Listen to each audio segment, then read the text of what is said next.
Now, when I first heard about the untimely murder of NYPD officer Jonathan Diller, I didn't feel any particular sense of joy or satisfaction about the news. And I think the reason why I didn't was because I have prioritized a peace of mind, and I have prioritized, you know, what's actually happening in my life rather than what's happening in the news. And it's kind of easy to do that now because you don't hear about police carrying out abuses as much as you did 2 or 3 years ago. And I'm sure that's calculated by the mainstream news outlets, and I'm sure that maybe major police departments in major cities probably told them to kind of dial it back just a little bit. But obviously, as a fan of alternative media and social media, I'm aware that there are still abuses occurring in police departments around the country.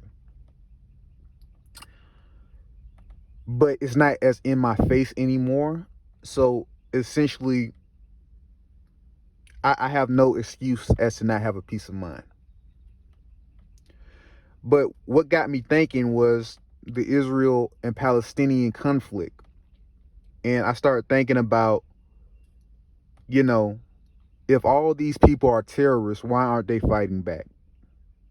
If all of these people are guilty of terrorism against Israel, why aren't they busting their guns? Why aren't they hiding in the tunnels? Why aren't they, killing the soldiers that are torturing them? Why are they giving up without a fight? And it's obvious because they are civilians. They're not terrorists. These are regular people who have jobs, who have careers, who have families, who just want to work and make a living and live a normal life like everybody does. They're not always occupied by their occupation. They're not always you know, they're not prioritizing the Israeli occupation. Okay?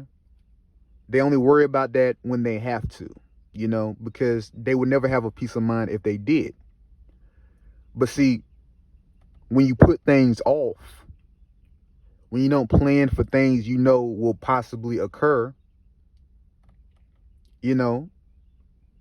bad things are going to happen to you. Hamas fighters are well aware that they're under Israeli occupation.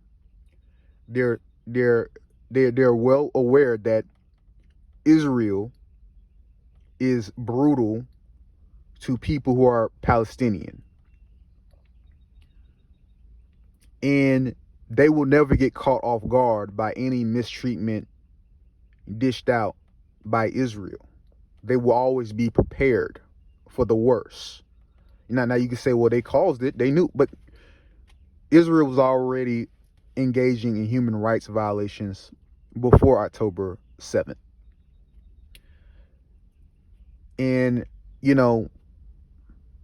I mean, you either got to make a decision to fight.